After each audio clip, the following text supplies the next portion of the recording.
अब ये periodic table जो है वो आपके सामने है, ध्यान से देखिए, जिसे मॉडर्न पीरियोडिक टेबल कहते हैं। इसमें देखा क्या गया है, जो सेकेंड पीरियड के मेंबर से, खास याद रखिए, पीरियड बोला मतलब आपको हॉरिजॉन्टल रोज जो है उसके ऊपर ध्यान देना है। पर्टिकुलर कौन सी वाली, या सेकेंड पीरियड जो है वो वाली। अब हर एक ग्रुप का जो मेंबर है पहला पहला सेकेंड पीरियड में, वो अपने ग्रुप के बाकी के मेंबर से थोड़ा डिफर करता है। ये आपको याद रखना है। थोड़ी सी उसकी जो प्रॉपर्टीज है वो कैसी है, थोड़ी अलग है। तो क्यों भाई। और दूसरी चीज ये है कि ये जो पहले पहले मेंबर है वो अपने नेक्स्ट ग्रुप के सेकंड मेंबर के साथ मैच होते हैं। जैसे कि ये फर्स्ट और सेकंड है। और दूसरी बात, हमने सिर्फ सेकंड पीरियड कहा है, याद रखिएगा, सिर्फ सेकंड पीरियड को हम स्टडी कर रहे हैं। तो सेकंड पीरियड में ये बेरिलियम जो है उसकी डायगोनल रिलेशनशिप ये थर्ड के साथ नहीं हो सकती, क्योंकि वहां कोई मेंबर ही नहीं है।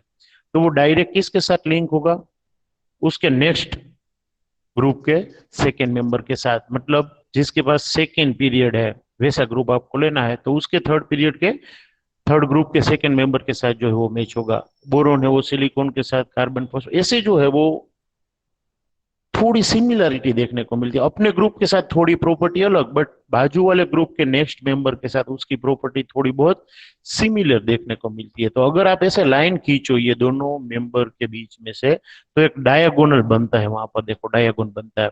तो ये जो रिलेशनशिप है उसे क्या नाम दिया गया है, डायगोनल रिलेशनशिप। जैसे कि ये जो पहला ग्रुप है वर्टिकल कॉलम को हम क्या कहते हैं, ग्रुप कहते हैं। उसमें लिथियम जो है उसकी प्रॉपर्टी, ये सोडियम पोटेशियम रुबिडियम सीजियम और फ्रांसियम अपने ही ग्रुप के बाकी के मेंबर की रिस्पेक्ट में स्लाइटली डिफरेंट है। क्यों डिफरेंट है, उसके रीजन हम देखने वाले हैं।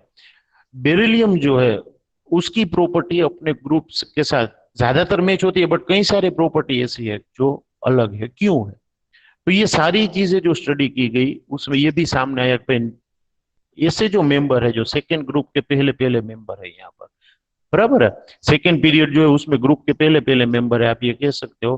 तो अपने ग्रुप का ये पहला मेंबर है। ये तो एक्सेप्शनल केस है, बीच में रखा हुआ है, वरना ये फर्स्ट ग्रुप में आता। बट सेकेंड पीरियड में प्रेजेंट कोई भी ग्रुप का जो पहला मेंबर है वो अपने ग्रुप के बाकी के मेंबरों के साथ थोड़ी अलग प्रॉपर्टी शो करता है। और ये जो प्रॉपर्टी है उसे एक्सेप्शनल बिहेवियर के तौर पर भी ले सकते हो, और वो बाजू वाले ग्रुप के फॉलोइंग मेंबर के साथ, मतलब नेक्स्ट मेंबर के साथ थोड़ी सिमिलरिटी शो करता है।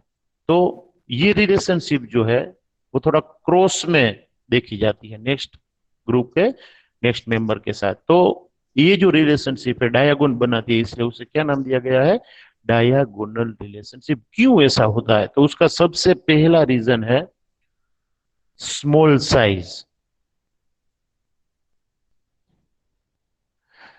ये जो मेंबर्स है पहले पहले मेंबर है जो प्रेजेंट है, लिथियम है ये ग्रुप का जो पहला मेंबर वर्टिकल कहा जाएगा। ये जो है बेरिलियम है।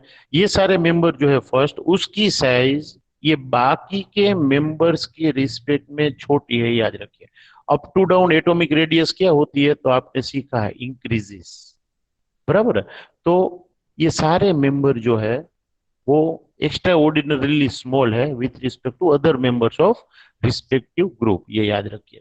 अपने ग्रुप के मेंबर्स के रिस्पेक्ट में ये पहला मेंबर जो है वो ग्रुप का, उसकी साइज क्या है, एक्सेप्शनली स्मॉल है, याद रखिए। तो पहला रीजन ये है कि why they shows exceptional behaviour with respect to other members. तो उसका पहला रीजन है स्मॉल साइज। दूसरा रीजन ये आपको खास याद रखना पड़ेगा, क्योंकि अभी तक आपने इसे पढ़ा नहीं है, charge to radius ratio. Charge किसे कहेंगे, तो हमने जो लास्ट एक टॉपिक पढ़ा था मंडे को लास्ट लेक्चर में, कि भाई उसकी जो वैलेंसी है, ऑक्सीडेशन स्टेट है, उसके ऊपर जो चार्ज प्रेजेंट होता है, कोई एलिमेंट जब इलेक्ट्रॉन देता है या इलेक्ट्रॉन लेता है, तो उसके ऊपर जो चार्ज प्रेजेंट होता है उसे हम उसकी क्या कहेंगे, वैलेंसी या ऑक्सीडेशन स्टेट कहेंगे, मतलब कि चार्ज कहेंगे। तो वो जो चार्ज है उसकी वैल्यू, और वो एक्स वाई जेड एलिमेंट जो है उसकी रेडियस, वो चार्ज टू रेडियस रेशियो है। वो ये दोनों एलिमेंट का रेशियो अगर आप देखो, लिथियम और मैग्नीशियम की बात करो, या तो आप ये बेरिलियम के साथ कौन डायगोनल रिलेशनशिप में है भाई? एल्यूमिनियम है। तो बेरिलियम एंड एल्यूमिनियम की बात करो तो उसका चार्ज टू रेडियस रेशियो लगभग लगभग सिमिलर है। तो ये एक प्रॉपर्टी ऐसी है चार्ज टू रेडियस रेशियो की जो सिमिलर है।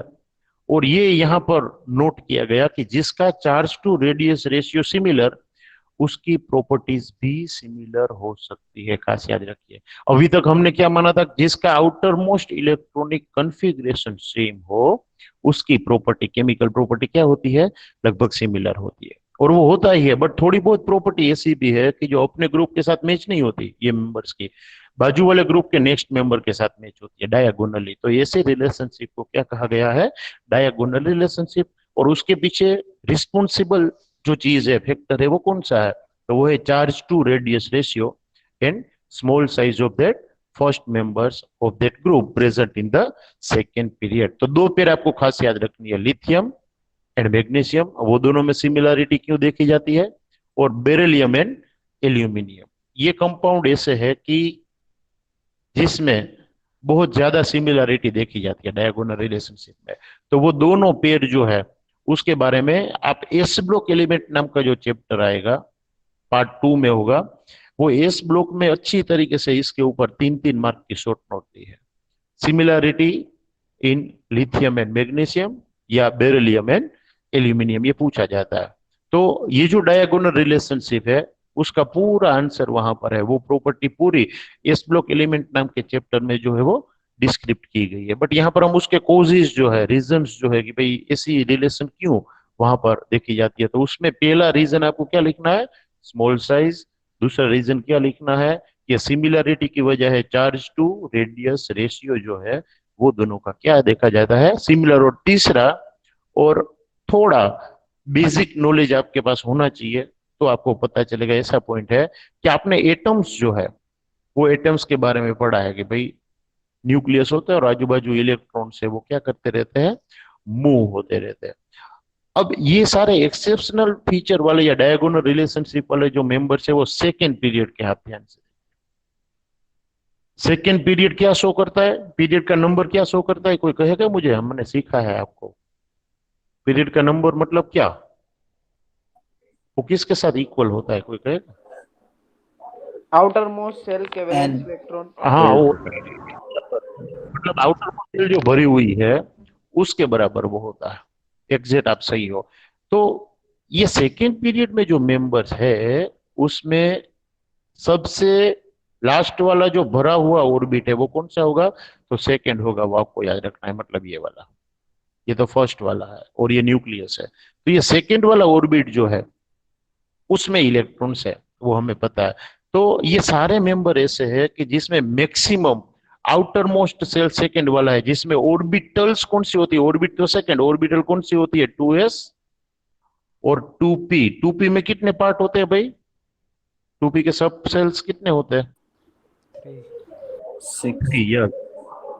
इलेक्ट्रॉन 6 होते हैं। 6 तो इलेक्ट्रॉन होते हैं। पार्ट कितने होते हैं? सेल कितने होते हैं? तो 3। बराबर। P X, P Y and P Z, 3 part होते हैं। पी है वो 3 टाइप की होते हैं, या तो पी एक्स, पी वाई और पी जेड। तो सेकेंड ऑर्बिट है, खास ध्यान दीजिएगा, सेकेंड ऑर्बिट जो है, उसमें आउटर मोस्ट सेल में मैक्सिमम 4 ऑर्बिटल्स प्रेजेंट होती है। एक एस और 3 कौन सी होती है? पी। तो ये इसकी कोवेलेंसी कही जाएगी, मतलब मैक्सिमम कितनी पेयर्स आ सकती है इलेक्ट्रॉन की? तो 4, याद रखिएगा। बट अगर बाकी के एलिमेंट आप देखो, तो वो 3 या उससे ज्यादा नंबर वाले पीरियड में प्रेजेंट है। तो थर्ड ऑर्बिट जो है, उसमें कितनी ऑर्बिटल्स होती है? कौन कौन से टाइप की होती है? किसी को याद है? थर्ड में कौन कौन सी ऑर्बिटल्स होती है? पहले में एस, दूसरे में एस और पी, और तीसरे में 3s 2p हाँ 3s हाँ, 3p और 3d। Very good. 3s, 3p and 3d। ये आपने जो मेजर क्लास है वो बताया। 3s के टाइप कितने होंगे? 1 सर। 1। 1 3p, 3 हाँ 3 3, और 3d 5 5 5। Very good. तो टोटल कितनी ऑर्बिटल्स हुई थर्ड में? 9 हुई। आप देखिए, ये 5, ये 3 और ये 1। 5 + 3 + 1, तो 9 ऑर्बिटल्स है, तो इसमें सिर्फ 4 ऑर्बिटल है बॉन्ड बनाने के लिए, खाली या भरी हुई कोई भी हो, आउटर मोस्ट की ऑर्बिटल कितनी है उसे उसकी कोवेलेंसी कही जाएगी। तो सेकेंड पीरियड में सिर्फ 4 ऑर्बिटल है, मतलब उसकी कोवेलेंसी 4 है, while other periods can show covalency more than 4। 4 से तो ज्यादा ही होगी, वो आपको याद रखना है। तो इसकी वजह से भी उसकी प्रॉपर्टी जो है पहले पहले मेंबर की, सेकेंड पीरियड के जो मेंबर्स है, ये ग्रुप के पहले पहले मेंबर्स है, उसकी प्रॉपर्टी कैसे देखी जाएगी अलग। अब देखो, आपको ये नहीं सोचना है कि सर बीच वाले ब्लॉक का तो नाम ही नहीं ले रहे, मैंने डी ब्लॉक के कोई एलिमेंट का नाम नहीं लिया। आप ध्यान से देखिए, उसका रीजन ये है कि इसमें सेकेंड पीरियड में कोई एलिमेंट ही नहीं है। आप देखो, हम तो बात किसकी कर रहे हैं, सेकेंड पीरियड की बात कर रहे हैं ना, इसमें कहाँ सेकेंड पीरियड में कोई है, यहाँ पर तो फोर्थ पीरियड से तो डी ब्लॉक शुरू होता है, बराबर है, जिसमें 3D जो है वो इनर ऑर्बिटल होती है, बट आउटर मोस्ट को हम पीरियड का नंबर देते हैं। आपको पता है आउटर मोस्ट ऑर्बिट का नंबर है वो पीरियड का नंबर है, तो ये 4 नंबर जो है वहां से तो वो शुरू होता है। तो हम तो जो फीचर देख रहे हैं, जो प्रॉपर्टी देख रहे हैं डायगोनल रिलेशनशिप, वो सेकेंड पीरियड के मेंबर्स में देखी जाती है, तो ये तो उसमें कोई मेंबर पजेस करता नहीं है, तो खास याद रखिए। इसलिए डी ब्लॉक के जो पहले पहले मेंबर है वो एक्सेप्शनल जो पैरामीटर्स है वो शो नहीं करते, एस ब्लॉक और पी ब्लॉक के करते। तो ये खास याद रखिएगा कि एस ब्लॉक और पी ब्लॉक के जो मेंबर्स है उसमें जो पहले पहले ग्रुप के मेंबर्स है, हेड ऑफ द फैमिली है, वो अपने ग्रुप के मेंबर्स के साथ थोड़ी प्रॉपर्टी जो है वो डिफरेंट शो करते हैं, बराबर है, वरना तो हम उसको रखते ही नहीं। अगर सारी प्रॉपर्टी अलग होती ना तो उसे सेम ग्रुप में रखते ही नहीं, क्योंकि सेम ग्रुप में रखने का रीजन ये है प्रॉपर्टी सेम है, फिजिकल प्रॉपर्टीज भी सेम है, मतलब कलर ऑर्डर वगैरह सेम है, तो ज्यादातर प्रॉपर्टी तो सेम है, बट कई सारी प्रॉपर्टी ऐसी है कि वो बाजू वाले ग्रुप के सेकेंड मेंबर के साथ क्या होती है, सिमिलर होती है, मैच होती है। और उसका सबसे बड़ा रीजन ये है चार्ज टू रेडियस रेशियो। और बाकी के दो रीजन कौन से याद रखने, मैंने कहा एक तो स्मॉल साइज और तीसरे को नाम आप देंगे कोवेलेंसी। ये कोवेलेंस का मतलब क्या होता है, तो ये हमने कहा कि आउटर मोस्ट सेल जो है वो सेल में जितनी ऑर्बिटल है वो उसकी कोवेलेंस कही जाएगी। तो सेकेंड पीरियड में कोवेलेंस वाला फैक्टर सिर्फ 4 है और बाकी में मोर देन 4 है, ये याद रखिए, बराबर। तो ये मोर देन 4 वाला जो फैक्टर है उसकी वजह से भी प्रॉपर्टीज जो है वो बाकी के मेंबर्स की स्लाइटली क्या होती है, अलग होती है with respect to head of the group, बराबर है। ये बात हुई डायगोनल रिलेशनशिप की। एग्जाम्पल के तौर पर कोवेलेंस में आपको बुक में शायद ये भी लिख कर दिया होगा कि भाई बोरोन आप ले लेते हो तो फ्लोरीन के साथ सिर्फ 4 फ्लोरीन को जोड़कर ये कैसा कॉम्प्लेक्स कंपाउंड देता है, BF4 माइनस। वाइल अगर एल्यूमिनियम की बात करो जो उसके नीचे वाले पीरियड में है तो वो 6 फ्लोरीन को अपने साथ जोड़ सकता है और ओवरऑल चार्ज -3 आता है। इसका रीजन क्या है, देखो आप ये 13 ग्रुप में देखते हो यहाँ पर, तो यहाँ पर बोरोन है, जहाँ कर्सर आपको दिख रहा होगा स्क्रीन के ऊपर, वहां बोरोन के नीचे एल्यूमिनियम है। आप देखो, तो बोरोन जो है वो सिर्फ 4 फ्लोरीन के साथ जुड़ सकता है, एल्यूमिनियम जो है वो 6 फ्लोरीन के साथ जुड़कर ऊपर -3 चार्ज दिखाता है। क्यों भाई, तो उसका रीजन है ये खाली ऑर्बिटल्स, एम्प्टी ऑर्बिटल्स। बोरोन जो है उसमें 4 ऑर्बिटल्स खाली है, तो वहां पर 4 जो है वो बॉन्ड बन सकते हैं, इलेक्ट्रॉन की पेयर आ सकती है, कोवेलेंसी उसकी 4 है, तो वो 4 फ्लोरीन के साथ जुड़ सकता है। इसमें 4 से ज्यादा जुड़ सकते हैं, बट एल्यूमिनियम में देखे जाते हैं 6, ये याद रखिए। तो ये 4 तो ये है ही, डी ऑर्बिटल भी अवेलेबल है, भले ही एम्प्टी है, तो उसमें 2 पेयर आ सकती है इलेक्ट्रॉन की और बॉन्ड बन सकते हैं। तो इसकी जो कोवेलेंसी है वो 4 से ज्यादा है नीचे वाले मेंबर्स की सभी की, वाइल ये जो सेकेंड पीरियड के मेंबर है उसकी मैक्सिमम कोवेलेंसी कितनी है, तो वो है 4। तो ये कोवेलेंस वाला फैक्टर है। आप ये 3 फैक्टर लिखते हो तो 3 मार्क मिलता है, बराबर है, 3 मार्क का अगर क्वेश्चन है तो, कि भाई क्यों डायगोनल रिलेशनशिप देखी जा सकती है। तो small size, charge to radius ratio and covalence. एक टॉपिक ये था, कौन सा, डायगोनल रिलेशनशिप। आज का जो सेकेंड टॉपिक आ रहा है वो है पीरियोडिक ट्रेंड्स, और साथ में ही हम देख लेते हैं थर्ड टॉपिक भी, वो है केमिकल रिएक्टिविटी। और 11th जब आप पढ़ रहे हो तो केमिकल रिएक्टिविटी सिर्फ ऑक्सीजन की रिस्पेक्ट में देखी जाती है। ऑक्सीजन के साथ कोई एलिमेंट कितना स्ट्रॉन्ग जो है वो ऑक्साइड बनाता है और कौन से टाइप का ऑक्साइड बनाता है। ऑक्सीजन के साथ अगर कोई एलिमेंट जुड़ा है तो वो एलिमेंट का वो ऑक्साइड बना है, आप ऐसा कह सकते हो। बराबर है। जैसे क्लोरीन जुड़ा है तो क्लोराइड बना है, सल्फेट ग्रुप जुड़ा है तो सल्फेट जो है वो बने वो एलिमेंट के। वैसे ही ऑक्सीजन जो है उसके ऑक्साइड्स हमें केमिकल रिएक्टिविटी में पढ़ने, बट ये पीरियोडिक ट्रेंड्स जो आगे हमने पढ़े हैं वो फिर से यहाँ पर आते हैं। थोड़ा स्पीडीली हम रिवाइज करते हैं। 8 प्रॉपर्टीज जो उसके पीरियोडिक ट्रेंड्स हमने देखे थे। Atomic radius, ionic radius, ionization enthalpy, electron gain enthalpy, electron negativity, electron positivity, then metallic character, and last क्या था, नॉन मेटालिक कैरेक्टर। हमने ये भी देखा था ग्रुप में आप अप टू डाउन जाते हो और पीरियड्स में आप लेफ्ट टू राइट जाते हो तो क्या होता है। चलो याद करवाओ। Atomic radius up to down जाते हैं कोई ग्रुप में तो क्या होगा, इंक्रीज या डिक्रीज? इंक्रीज। Yes, increase. उसका रीजन क्या दोगे आप?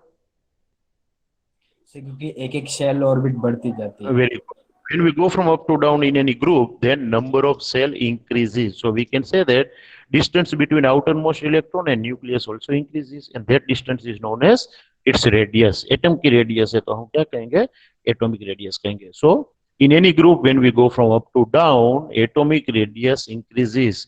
But period में क्या होगा? When we go from left to right in any period, decreases. decreases, and the reason is, what is the reason? एक वर्ड में कहना है तो कौन सा वर्ड यूज करोगे? Sir, because cell remains the same, but number of electron increases. Yes, very good. ये same है और सही है कि भाई the shell remain same, shell का नंबर सेम रहता है बट नंबर ऑफ इलेक्ट्रॉन बढ़ते हैं और प्रोटॉन भी तो बढ़ते हैं। तो उसके बेस पर ही हमने ये एक वर्ड दिया था, अगर आप बोल सको तो। वो वर्ड चाहिए मुझे, वो टर्म चाहिए मुझे कि प्रोटॉन के नंबर बढ़ते हैं तो क्या बढ़ता है, जिससे एटॉमिक रेडियस जो है वो श्रिंक होती है, साइज जो है वो कम होती है। न्यूक्लियस में कौन सा चार्ज बढ़ता है? ये चार्ज को आपने एक नाम दिया था, आपको याद होना चाहिए। So net nuclear charge. हाँ, नेट या तो इफेक्टिव न्यूक्लियर चार्ज। बराबर है कि जो इफेक्टिव न्यूक्लियर चार्ज है वो बढ़ता है, इसलिए आउटर मोस्ट इलेक्ट्रॉन के ऊपर जो अट्रैक्शन है सेल का, न्यूक्लियस का, वो बढ़ता है और इसलिए साइज क्या होती है, कम होती है। और एटॉमिक रेडियस और आयनिक रेडियस के रीजन और ट्रेंड सेम थे, ये याद रखिए। मतलब if we discuss about the trend in group, it means that when we go from up to down in any group, then ionic radius increases. तो ये दोनों की पेयर थी, हमने जो लिखा है वो।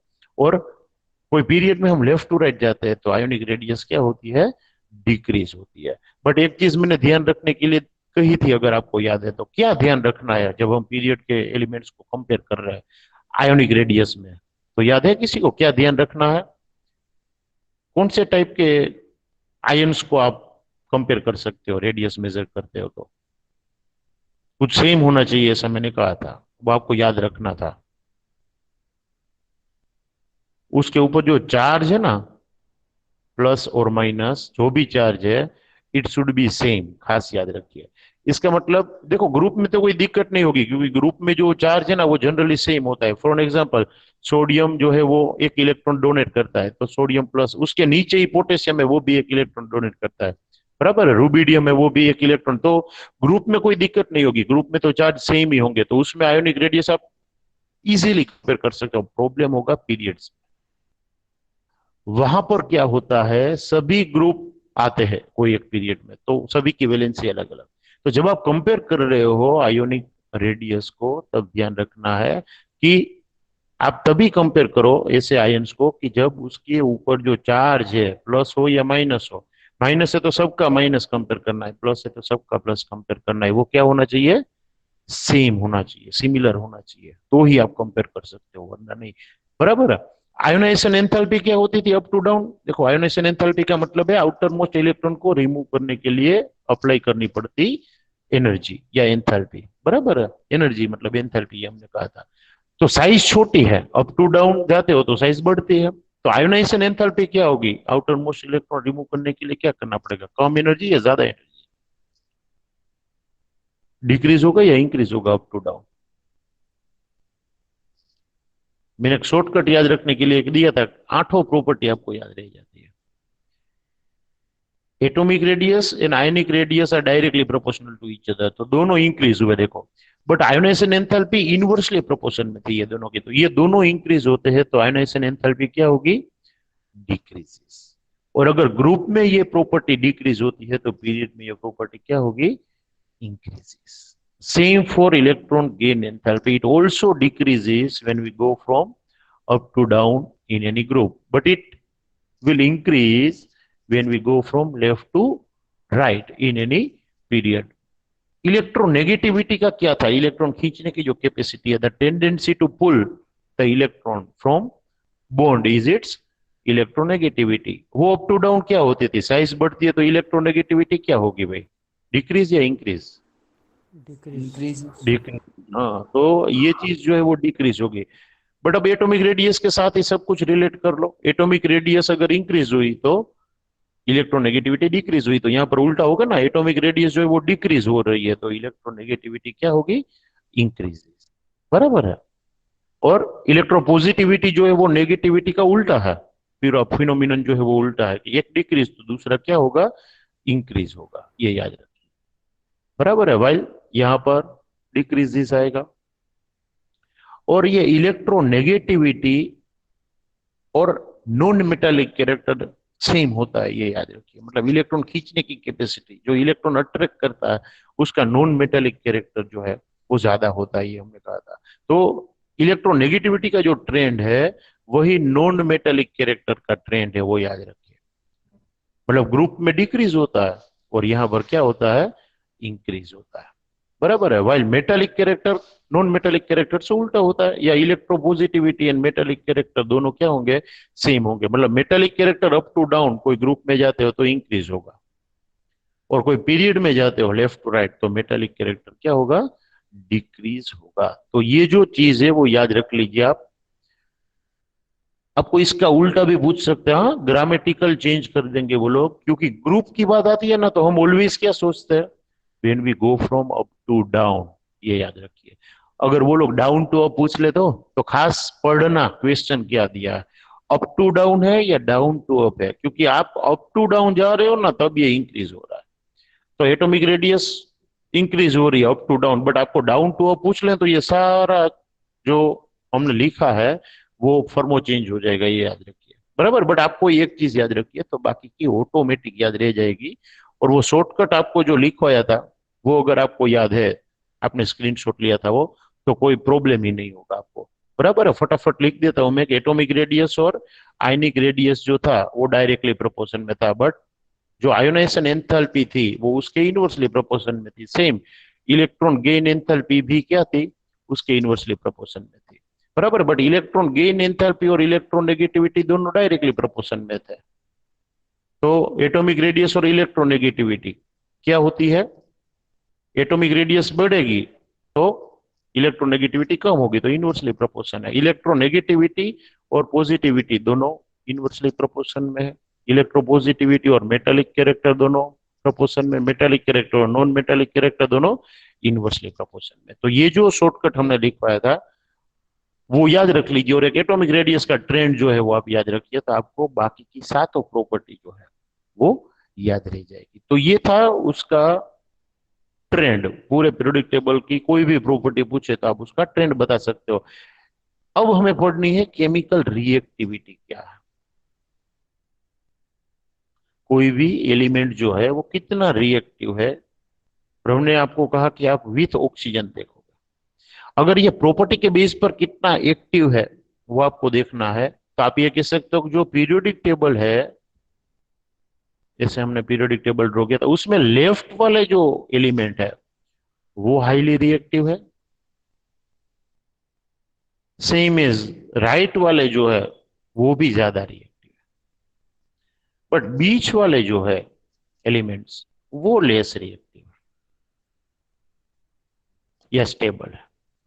ऐसा क्यों भाई? हमने बोला कि भाई जो एक्सट्रीम टेल्स पर है, इधर ऑन द लेफ्ट और on the right, are highly reactive with respect to the elements which are present in the center of periodic table. But why? And the reason is, when we study the electronic configuration of the tailing elements which are present on the extreme left or present on the extreme right, they shows the either extra electrons than completely filled cell or one और two less electron with respect to completely filled cell. अगर आप देखते हो electronic configuration तो आपको पता है group one की कॉमन कॉन्फ़िगरेशन थी NS1। इसका मतलब इसके आगे वाला सेल कंप्लीट है, एक ही इलेक्ट्रॉन ज्यादा है तो वो एक इलेक्ट्रॉन इजीली डोनेट करता है। कोई चीज इजीली होती है ना तो वो रिएक्टिव ज्यादा है ये कहा जाता है, फटाफट होती है इजीली मतलब। तो कोई फटाफट रिएक्शन हो जाए तो वो रिएक्टिव चीज के साथ वही आप कह सकते हो। और दूसरा जो पीरियड यहाँ पर है, ये दूसरे सॉरी ग्रुप जो है वो ग्रुप की कॉन्फ़िगरेशन है NH2, तो वो 2 इलेक्ट्रॉन इजीली दे देता है। बट बाद में जो ये 3 4 5 वाले है उसमें थोड़ा जो सेंटर में है उसके साथ कम रिएक्टिविटी देखी जाती है। But extreme left sorry right वाले जो है, जैसे कि लेफ्ट में हमने देखा, उसमें क्या है तो उसकी कॉन्फ़िगरेशन आप देखो तो NH2 NP4 ये 16 ग्रुप की है, NH2 NP5 ये 17 ग्रुप की है, और NH2 NP6 तो कंप्लीटली फील्ड है, वो रिएक्टिव ही नहीं है आप ये कह सकते हो, या बहुत बहुत बहुत लेस रिएक्टिव है। तो एक्सट्रीम मोस्ट जो है ना 18th वन, उसे हम ध्यान में नहीं लेंगे, 16 17 को ध्यान में लेंगे। इसमें सिर्फ 2 इलेक्ट्रॉन कम है ऑक्टेट कंप्लीट होने में, और उसमें सिर्फ 1 इलेक्ट्रॉन कम है ऑक्टेट कंप्लीट होने में। और ऑक्टेट कंप्लीट होता है तो वो एलिमेंट स्टेबल हो जाता है, जैसा आपने आगे पढ़ा है। तो ये इजीली गेन करते हैं, ये लेफ्ट वाले +1 +2 बनते हैं, ये राइट वाले जो है वो -1 -2 बनते हैं। तो ये जो गेनिंग और लूजिंग ऑफ इलेक्ट्रॉन है वो 1 या 2 इजीली हो सकते हैं, बाद में मल्टीपल इलेक्ट्रॉन की लेन देन है ना वो थोड़ी प्रॉब्लमेटिक है। तो ये जो एक्सट्रीम लेफ्ट में 2 और एक्सट्रीम राइट में नोबल गैस के अलावा 2 जो है 16 17 वाले group, they are highly reactive, ये याद रखिए, they are highly reactive. But बीच वाले जो मेंबर्स है, डी ब्लॉक के मेंबर्स है या पी ब्लॉक के 13 14 ग्रुप के है, दे आर लेस रिएक्टिव, क्योंकि हाफिल जैसी जो अरेंजमेंट है उसकी वो है, तो वो इजीली इलेक्ट्रॉन देते भी नहीं, इजीली इलेक्ट्रॉन देते भी नहीं, थोड़ा जो है वो न्यूट्रल जैसा बिहेवियर है उसका, वो आपको याद रखना है। बट ये जो चीज हमने कही कि भाई दोनों साइड पर जो रिएक्टिव एलिमेंट्स है वो एस ब्लॉक और पी ब्लॉक में देखे जाते हैं, और डी ब्लॉक और 1 2 ग्रुप जो है पी ब्लॉक है वो लेस रिएक्टिव है with respect to other one. With oxygen कैसा रिएक्शन शो करता है, तो दे ऑल फॉर्म्स, चाहे रिएक्टिव हो या नॉन रिएक्टिव, नॉन रिएक्टिव मतलब less reactive, they all form oxides by reacting with oxygen chemically, by reacting with oxygen। Chemically react होना मतलब इलेक्ट्रॉन की लेन देन करना, बॉन्ड बनाना, उसे हम केमिकल रिएक्शन कहेंगे, वो याद रखिए। पर तो केमिकली जो रिएक्ट होते हैं ये एलिमेंट्स, उसका फॉर्मूला कैसे बनता है वो लास्ट लेक्चर में हमने पढ़ा कि वो चार्ज जो है वो एक दूसरे का इंटरचेंज कर दो, बराबर है। But they all form oxides bye reacting with oxygen. जैसे कि ये सोडियम है तो सोडियम के ऊपर प्लस चार्ज होता है, ऑक्सीजन के ऊपर -2 होता है, तो इसका कंपाउंड बनेगा तो क्या फॉर्मूला होगा, Na2O। ये क्रॉस मल्टीप्लाई वाला जो फंडा है वो आपको मैंने समझाया था। दूसरे ग्रुप में जो मेंबर्स है जैसे कि मैग्नीशियम कैल्शियम वगैरह, तो उसके ऊपर +2 चार्ज है, ऑक्सीजन के ऊपर -2, दोनों का चार्ज क्या है, सेम है। तो आप Mg2 बनना चाहिए, बट हमने एक चीज कही थी, अगर कॉमन है वैलेंसी, अगर कॉमन है तो वो कॉमन निकाल कर लिखना है आपको, मतलब फॉर्मूला होगा MgO होना चाहिए, Mg2O2, बट 2 कॉमन है तो 1:1 का रेशियो होता है जुड़ने का, इसलिए हम क्या लिखेंगे, MgO, मैग्नीशियम ऑक्साइड बनेगा। ये जो सारे ऑक्साइड्स है, तो आप 13 ग्रुप में जाओ तो एल्यूमिनियम का Al2O3 बनेगा, 14 ग्रुप में जाओ तो कार्बन है, कार्बन का कार्बन मोनोऑक्साइड कार्बन डाइऑक्साइड बनेगा, 15 ग्रुप में नाइट्रोजन है तो नाइट्रोजन तो वेराइटी ऑफ ऑक्सीजन देता है, NO2 NO3, N2O4, N2O5, कई सारे ऑक्साइड्स उसके मिलते हैं, बराबर है। और लास्ट वाले मेंबर्स जो आप लेते हो जैसे कि फ्लोरीन है, तो OF2, O2F2 ऐसे उसके ऑक्साइड्स देखने को मिलते हैं। बट ये जितने भी ऑक्साइड बनते हैं उसका अगर कैरेक्टर देखा जाए, नेचर देखा जाए, तो क्या सिमिलैरिटी देखने को मिलती है। तो जितनी भी मेटल्स है, ये पीरियोडिक टेबल में जितनी भी मेटल्स है, मेटल मतलब जो इलेक्ट्रॉन डोनेट इजीली करते हैं, ऐसे एलिमेंट जो है उसे हम क्या कहते हैं, मेटेलिक कैरेक्टर वाले एलिमेंट्स कहते हैं। तो जितने भी मेटल्स है उसके ऑक्साइड्स अगर आप ले लो, ये सब मेटल्स वाले ऑक्साइड हमने जो लिखे हैं, वो मेटालिक ऑक्साइड्स जो है they are basic in nature, याद रखिए। किसे कहेंगे बेस भाई, याद करो जरा, 10th स्टैंडर्ड, बेस किसे कहते हैं। Sir, they release minus ions in aqueous OH solution. minus ions. हाँ, OH माइनस आयंस, ये बात जो है वो आपके जहन में होनी चाहिए। बेसिक इन नेचर का मतलब ऐसे कंपाउंड जिसे पानी में डिसोल्व करने से वो OH माइनस आयन मतलब कि हाइड्रोक्साइड आयन जो है वो लिबरेट करना चाहिए। जैसे कि ये Na2O है, सोडियम का ऑक्साइड है, मेटालिक ऑक्साइड ही हुआ क्योंकि मेटल के साथ जुड़ा है। उसे जब आप वाटर के साथ मिक्स करते हो, it means that when we form its aqueous solution, water के साथ मिक्स करना मतलब एक्वस सॉल्यूशन बनाना, then they forms NaOH, sodium hydroxide नाम का कंपाउंड बनता है। देखो ये रिएक्शन बैलेंस है, हमने फर्स्ट चैप्टर में बैलेंस करना सिखाया रिएक्शन। 2 मोल सोडियम, तो यहाँ पर 2 मोल सोडियम है, एक ऑक्सीजन इसमें से, एक ऑक्सीजन इसमें से, 2 ऑक्सीजन है। 2 हाइड्रोजन वाटर वाले, तो दोनों हाइड्रोजन, दो इसलिए गिन रहे हो, आगे 2 लिखा है, 2 मोल लिखा है हमने। तो ये सोडियम हाइड्रोक्साइड जो है उसमें Na+ होता है और OH क्या होता है, माइनस, तो हमें OH माइनस के फॉर्म में इजीली अवेलेबल होता है, बराबर है। तो ये जो है वो हाइड्रोक्साइड आयन देने वाला कंपाउंड बनता है। तो when we mix it, means metallic oxide को जब आप मिक्स करते हो पानी में, तो वो ऐसे कंपाउंड जो है वो बनाता है कि जो हाइड्रोक्साइड आयन जो है वो रिलीज करता है। और the compounds which can donate hydroxide ion in its aqueous solution are basic by nature. वो कैसे होते हैं, बेस होते हैं। उससे अपोजिट वन जो नॉन मेटल्स है, एक्सट्रीम राइट में जो एलिमेंट्स है वो नॉन मेटालिक है, जैसे कि Cl2O, बराबर है, Cl2O3, Cl2O7, ये सारे जो कंपाउंड्स है वो नॉन मेटल के ऑक्साइड है। उसे अगर आप वाटर के साथ रिएक्ट करवाते हो तो वो HClO3 और ऐसे कंपाउंड बनाता है जो एसिडिक इन नेचर है, जो इजीली क्या डोनेट करता है, H+ डोनेट करता है। और डेफिनेशन याद करिए क्या थी, the species which donates proton, proton मतलब H+ ion in its aqueous solution. या तो H+ और वाटर कभी कंबाइन हो जाते हैं तो एक आयन बनता है H3O+, और उसे हाइड्रोनियम आयन कहा जाता है, याद रखिएगा, बराबर है, ये हाइड्रोनियम आयन है, ये नाम याद रखिएगा। तो आप इसे प्रोटॉन कह सकते हो।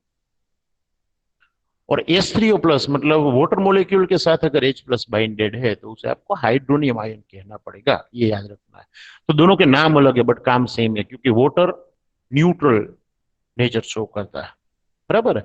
तो एक डेफिनेशन ये हुई। दूसरी डेफिनेशन क्या दे सकते हो, एसिडिक ऑक्साइड का मतलब और बेसिक ऑक्साइड का मतलब क्या। हमने ये तो पढ़ा कि भाई जो मेटल के ऑक्साइड होते हैं वो बेसिक होते हैं, और जो नॉन मेटल के ऑक्साइड होते हैं वो जनरली एसिडिक होते हैं। तो एक डेफिनेशन तो हमने ये दे दी कि भाई वाटर के साथ उसका एक बार सॉल्यूशन बनाओ, अगर OH- डोनेट करे तो बेसिक, और H+ डोनेट करे या हाइड्रोनियम आयन डोनेट करे तो उसे हम क्या कहते हैं, एसिडिक कहते हैं। बट दूसरी डेफिनेशन आप एसिड बेस की क्या दे सकते हो, अगर अच्छी वाली डेफिनेशन सही वाली देनी है तो। खास याद करो, एक दूसरी चीज थी जिससे आप मेजर कर सकते हो कि ये दी गई चीज जो है वो एसिडिक है या बेसिक है। याद है किसी को, आपने एक पूरा स्केल पढ़ा है। Sir, pH scale. Very good, Scale. Very good. PH scale जो है उसके ऊपर से आप एसिडिटी और बेसिसिटी जो है वो डिसाइड कर सकते हो। अगर पीएच रेंज जो है वो 0 से लेकर 6.9 तक है, इसका मतलब 7 से कम है, <7, तो वो कैसा होगा, Acid. Acidic, Acidic. बराबर। एग्जैक्ट 7 है तो वो होगा Neutral. न्यूट्रल। और अगर 7 से ज्यादा है, मतलब 7.1 से लेकर 14 तक का रेंज होता है ये, बराबर है, तो ये होती है बेसिक। तो ऐसे जो कंपोनेंट्स है उसका जो नेचर है वो बेसिक नेचर होता है, बराबर है, ये याद रखिए आप। बट एक ऐसा भी नेचर है जो ये तीनों से अलग है, अगर किसी को नाम याद है तो बता सकता है। एसिडिक, न्यूट्रल और बेसिक के अलावा भी एक नेचर है जो पानी का कहा जाता है। एक्वस। ना, एक्वास तो क्या है, पानी के साथ मिक्स करो तो जो सॉल्यूशन बना वो एक्वास है, ऐसा आप कह सकते हो। एम्फोटेरिक नाम अगर कहीं सुना है तो एक नेचर ये भी है एम्फोटेरिक, किसे कहते हैं वो देखते हैं हम। ये Al2O3 जो है ना, एल्यूमिना, एल्यूमिनियम का ऑक्साइड ऐसा है एम्फोटेरिक। और एक आर्सेनिक जो है AS2O3, उसका भी समवॉट एम्फोटेरिक है, जो नेचर है वो क्या है, वो एम्फोटेरिक देखते हैं। और कई सारे ऐसे ऑक्साइड है कि जो कार्बन का मोनोऑक्साइड है, नाइट्रोजन का मोनोऑक्साइड, ये न्यूट्रल की कैटेगरी में आते हैं। एसिडिक का आपको पता है, बेसिक का आपको पता है, न्यूट्रल किसे कहते हैं, जो एसिडिक भी ना हो, खास सुनिएगा क्या बोल रहा हूं। The components which are neither acidic nor basic are neutral by nature.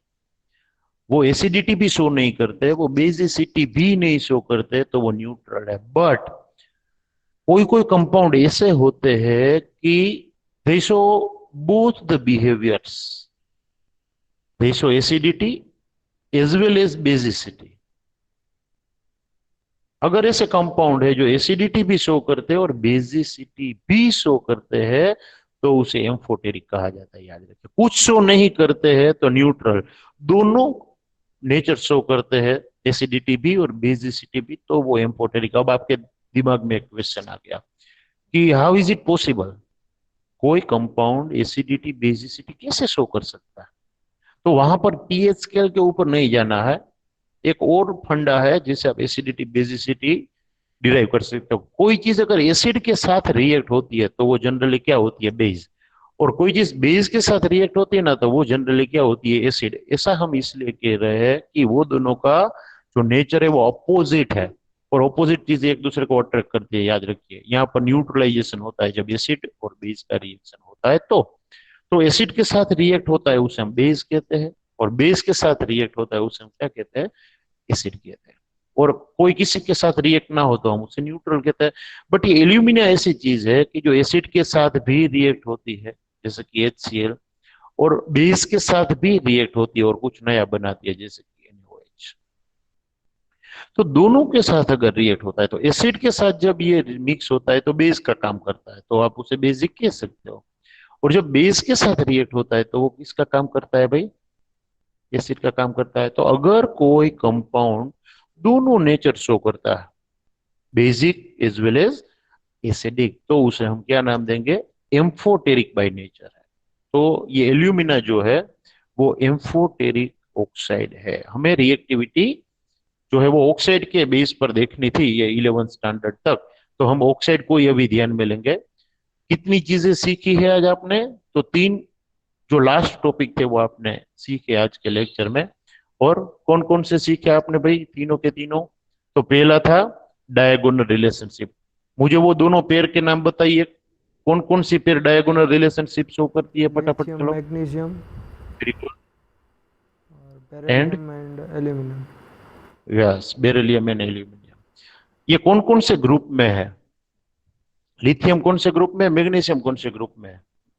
First and second. Yes, इसका तो इज फर्स्ट सेकंड। ये कौन कौन से ग्रुप, बेरिलियम एंड एल्यूमिनियम।